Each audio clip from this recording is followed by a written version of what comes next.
They told me never to stay awake in the old library after midnight. Not because of ghosts, they said, but because of something worse. A figure that only appears when the clock strikes 12.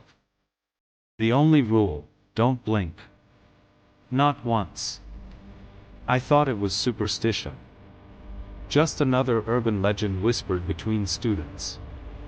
But when I lost track of time buried in books, I realized the hour had passed. The silence was crushing.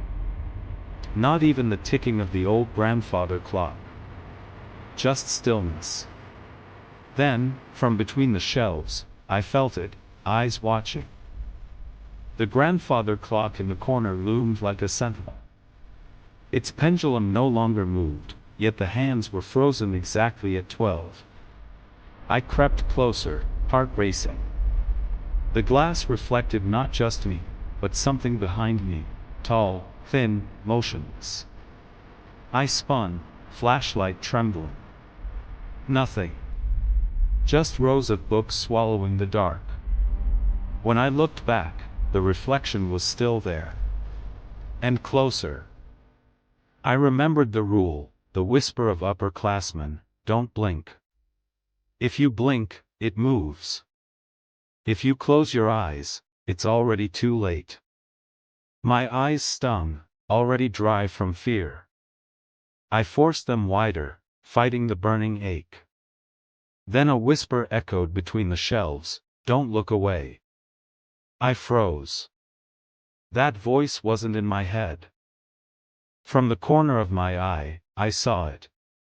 A shadow, tall and sharp, sliding between the shelves. It didn't walk, it glided, like the air carried it forward. My throat tightened. I kept my eyes wide, refusing to blink. The pain grew unbearable.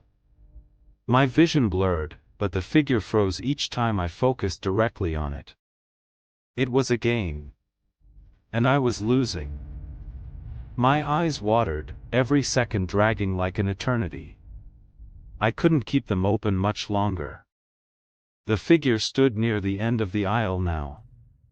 Its head tilted, unnaturally long limbs stretching into the dark. A whisper crawled through the silence: blink. I nearly broke. Nearly surrendered. But I bit down hard on my tongue, the pain jolting me awake. I stumbled backward, colliding with a bookshelf. The old wood groaned and tilted. Books crashed to the floor, shattering the silence. When I looked up, the figure was gone. No. Not gone. It was right beside the fallen books, inches closer than before. I hadn't blinked, had I? The power cut out. My flashlight sputtered, then died. Darkness consumed the room. And then, light. A single candle flickered on the nearest table. It hadn't been there before. In the glow, I saw a chair pulled back, as though waiting for me to sit. The whisper returned: rest your eyes. My eyes burned so badly I couldn't fight it anymore. A single blink. Just one. When my eyes opened again, it was standing right at the table. Candlelight stretched across its faceless head, its body impossibly thin, skin stretched too tight. I gasped. Its hand twitched. Not reaching. Just waiting. The shelves groaned and moved, sliding into new positions on their own. The library was rearranging, trapping me in a maze. No matter which way I turned, the figure appeared at the end of each corridor. Closer. Always closer. The candle flickered, shadows twisting into grins along the walls. On a desk in the maze lay an old leather journal. Its pages described exactly what I was experiencing: the midnight figure, the rule of not blinking. One final entry was smeared with ink. If you see it, run before the second blink. My blood ran cold. I had already blinked once. I felt it coming. My eyelids heavy, my eyes screaming in pain. I tried to hold them open, but instinct betrayed me. I blinked. When I opened my eyes, it was inches from my face. Its grinless mouth stretched open, wider and wider, though no teeth showed, only darkness. I ran. Blindly. Shelves slammed shut behind me, blocking exits. The figure didn't run, it appeared, step by step, each time I blinked. My heart raced, lungs burning. Every time I stumbled, I nearly closed my eyes. Every blink was death creeping closer. I burst into the reading hall. Moonlight poured through shattered windows. For the first time, I could see clearly. Dozens of chairs were arranged in rows.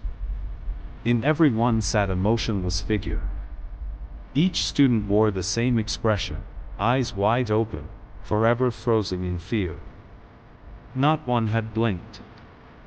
My eyes screamed, vision blurred. I couldn't fight anymore. I blinked. And when I opened my eyes, every frozen student was smiling at me. Wide, unnatural grins spreading across their faces. The tall figure stood among them, faceless, head tilted, waiting for my last breath. I dropped to my knees, unable to keep going. The figure loomed over me, faceless, endless.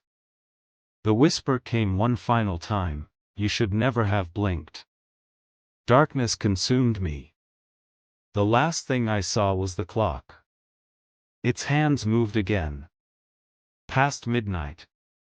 Past me. What if you were trapped in that library? Could you keep your eyes open until sunrise, or would you blink at midnight,